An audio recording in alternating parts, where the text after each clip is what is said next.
Hello comrades, Commissar Bro here today with Making History the Great War. More importantly, I'm showing off the new scenario, the Red Army scenario. Now this one's been out for a couple days now, and it has been on the back burner for me, and I feel really bad about that because I'm such a big Making History fan. This is something I wanted to do immediately. But again, I have been incredibly busy, and I've just been unable to do it. So, enough bitching from me. Let me explain the game, shall I?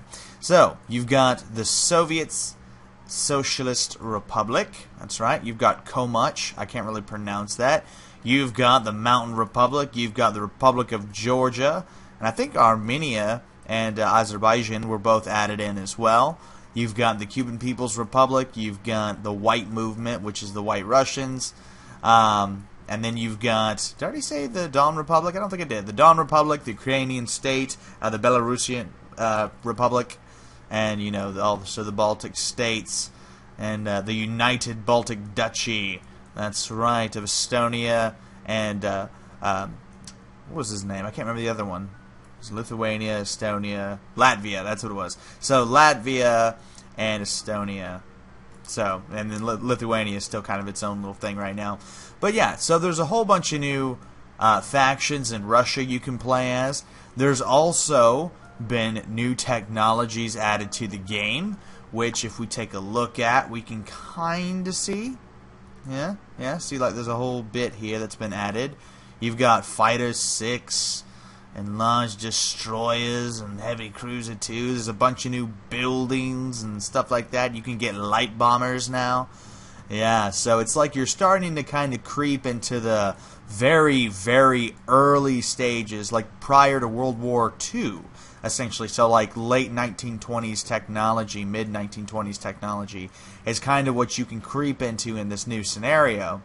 Now, I don't know if that applies to every scenario, but I do know it's been applied to this one. I kind of think it does apply to both scenarios, but, you know, we'll find out. Now, as we all know, during World War I, you know, you have France and Germany, UK, the United States, and Austria-Hungary and Italy all duking it out right there in Europe. Now, towards the end of the war, this is about the time that Germany, you know, you pretty much surrendered to the Allies. It was forced to do, you know, just the Treaty of Versailles, and it was very devastating to Germany's economy and all that good stuff. Now, what's crazy, though, about this particular scenario is Germany always wins. Like, they beat the shit out of France, quite literally. Beat the crap right out of France. And Austria-Hungary will beat the crap out of Italy. Both of these powers combined do not stand a chance against, like, the AI anyway. Maybe, like, if someone took control of France themselves, they could actually do something. Or maybe if there was a multiplayer scenario where you had someone playing as the UK and someone playing as France versus the Germans, maybe your chances would be much better. But as it stands, like this particular version right now, they stand no chance, and they will get beat by the Germans. The chemical weapons is really what changes the fight against the Allies. And trust me, I've played this scenario probably about 3 times, at least 100 turns each, to see if it would change, and it does not change. Germany beats some freaking tail. It's crazy. So they're a bit overpowered, in my opinion. Now, I feel like the most fun in this scenario is to play as the Soviet Socialist Republic. It's a blast to play as these guys. Just the way they've been set up, you have to make a lot of smart decisions, and honestly, I'm not going to tell you how to do that. I'm just going to show you it. Like, I'm just showing you it, basically. I'm not actually going to tell you how to beat the White Russians. I want to see if people can figure it out themselves. Personally, I have, and I actually was going to do my video about my victory against the White Russians, but I decided not to. Now, be very careful when you play as the Soviet Socialist Republic, because nobody really likes you, especially not the Allies. And something that I had trouble with when I played myself was the fact that Germany declared war on me.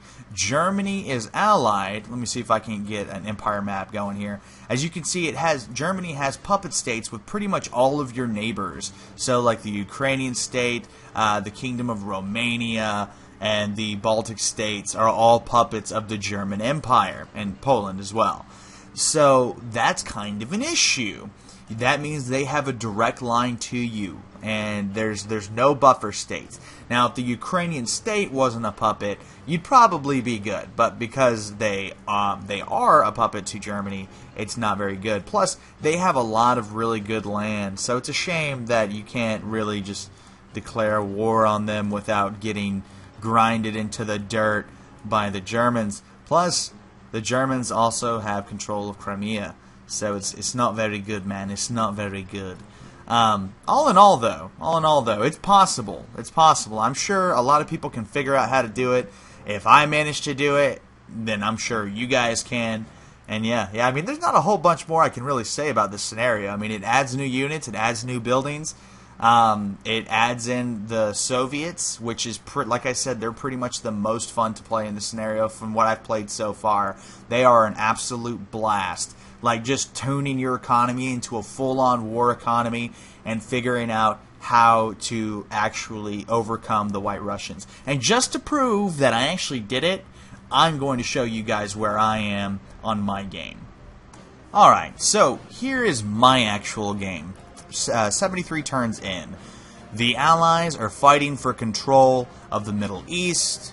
Austro-Hungary is fighting some incredibly desperate battles against some dedicated rebels who are trying really hard to break free of the Austro-Hungarians. Unfortunately for those groups of rebels, unless they rise up en masse like crazy and the Allies just start doing some serious work, it's probably not going to work. It's not going to happen because the Austro-Hungarian army in this particular playthrough is redonkulous. Look at that. It's 6th most powerful. Mine's technically more powerful than theirs, but I mean, it is what it is.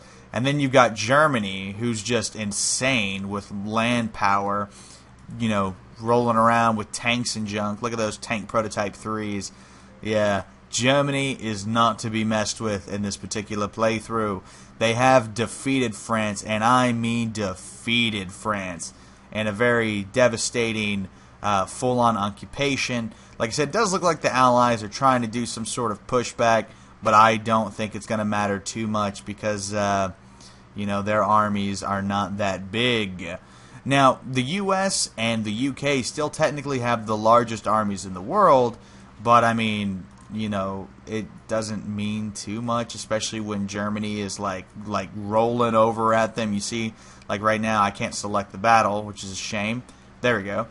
See, like, you know, they're just barely holding on. And like I said, the important thing for me is you can see that I've actually pretty much united Russia. However, I did ally with a lot of the republics in the south, I think. No, did I not? I must not have. I thought I did. I must be going crazy. Well, I thought I did. The important thing is that I have pretty much united most of Russia, and I have signed a peace treaty with the White Russians. That's right. Why have I signed a peace treaty with the White Russians? Well, it's actually pretty simple. Japan declared war on me for some reason or another. I'm not too sure why. And Japan has a pretty powerful military, condensed in a small area. Now, I think in a one-on-one fight, we could beat the shit out of the Japanese army. But they still have a pretty big fleet, and that's scary. As you can see, they took North Sakhalin, and they're sitting here landing troops in our far, far eastern regions that I can't really defend. And what's happening right now as well that I'm struggling with is rebellions. Rebellions are popping up. Now, our armies are huge, absolutely massive. Unfortunately, it's so big, we're having food and we're having arms problems. But we have to maintain a large military force for fear of war with Germany. That's right. I am downright terrified of Germany and what they could do to us. Plus, I'm also afraid that, and look at, see, that's our main army right there. It's the 6th. It's pretty big. Yeah, it's 55 divisions.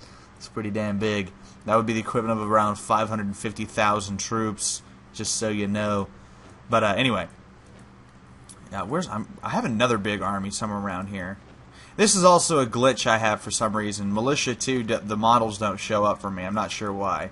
but they don't. It's relatively annoying. It's not a big deal, but still.